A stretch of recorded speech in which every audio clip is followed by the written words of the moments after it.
Here's a theory that sounds mad until you see the evidence. What if getting high wasn't a vice? What if it was one of the actual ingredients that made us human? Stick with me because the proof is wild. 2,500 years ago, in the mountains of Western China, archaeologists found burners with cannabis residue. Except the THC levels were higher than anything that grows wild. Someone was deliberately breeding it stronger. That's not an accident, lad. That's intent.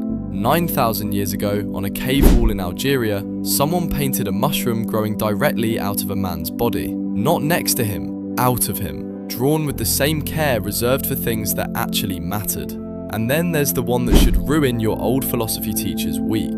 Plato, Aristotle, Marcus Aurelius, Cicero, some of the most serious minds in history. Every single year, for almost 2,000 years, they attended a secret ceremony and drank something that made them describe the experience as dying and being reborn. For centuries, everyone assumed that was just poetic exaggeration. Then, in 2020, scientists tested actual residue from a Greek drinking vessel, ergot alkaloids, same chemical family LSD comes from. The man who arguably built the foundations of Western philosophy was tripping. Every year, his entire adult life. Imagine telling your lecturer that. So here's the theory some researchers genuinely take seriously.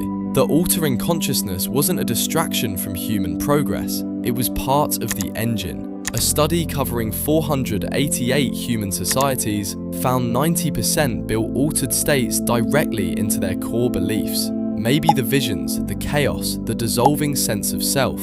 Maybe that's where some of our earliest ideas about gods, the afterlife, even philosophy itself actually came from. That's the theory. It's a good one. Loads of people buy it completely. Except it's probably not the whole story. Because here's the less exciting truth sitting right next to it. Every single one of those cultures didn't just take the substance. They built enormous structure around it. A guide, a ritual before, people to process it with after. None of it happened alone. None of it happened without preparation or follow-up. So strip all that away, the guide, the ritual, the people around you, and would the substance alone really have built civilizations and philosophy? Probably not, mate. The chemical wasn't doing this on its own. The ritual wrapped around it was doing just as much work, which leaves us with the actually uncomfortable bit. We kept the chemical, we binned the ritual. You can buy the exact same compounds these civilizations treated as sacred and take them completely alone, at midnight, with a phone in your hand and nobody to talk to about whatever happens next. Same molecule that may have helped build Western philosophy. Zero structure anywhere near it. Nobody's properly sure what that does to a person over time. We've ripped out the one thing every ancient culture considered absolutely essential. And we don't actually know what we lost when we did that.